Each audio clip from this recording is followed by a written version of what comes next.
Thank you very much for coming. My name is Rick Meyer, and I'm with the Montgomery County Coalition for the Control of Cell Towers. We have got a couple of folks that are going to be speaking this morning, and if I could just point them out to you in the crowd here for a minute. I've got Sue present, who is with our group. She's one of the principal authors of the residence amendments that are going to be very, very important to the bill that's being voted on this morning, ZTA 1811. I've also got Theodora Scarrato. Where are you? Raise your hand. She's going to speak in a few minutes. Thea is with the Environmental Health Trust. And I've got Mark King here, who's a resident of Germantown.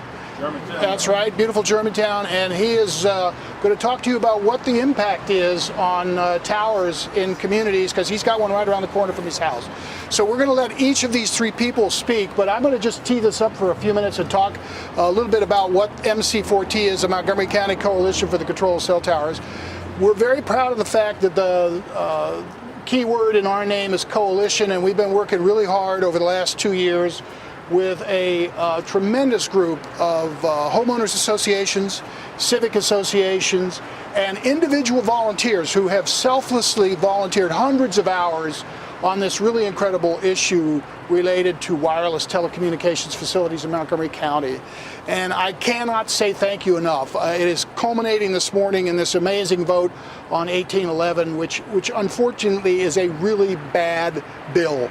And we are working very, very hard.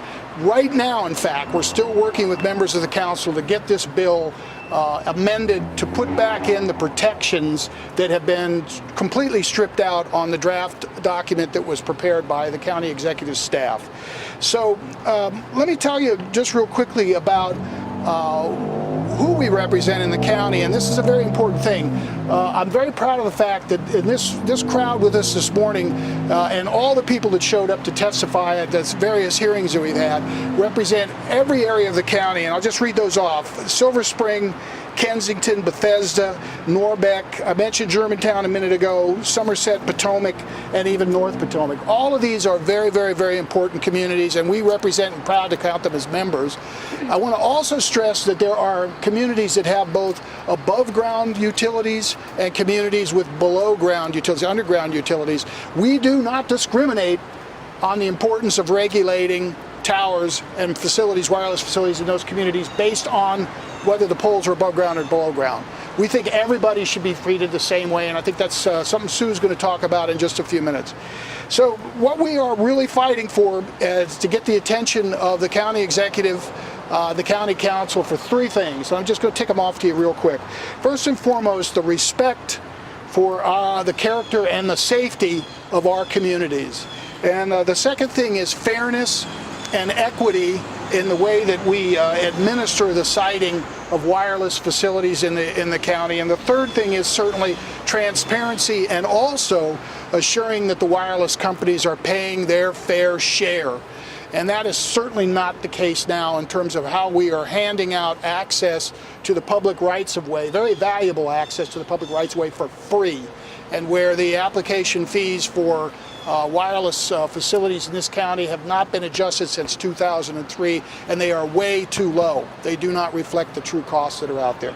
So anyway, that's what we have been fighting really hard for the last 2 years. As I mentioned to you a minute ago, we came very close, we thought, to getting the council to look hard at a comprehensive solution for this county. I want to thank again Sidney Katz for his amendment a couple weeks ago, and also the support of Mark Elrich and Tom Hucker. Unfortunately, that motion to go after a citizen's charrette failed by a vote of 6-3.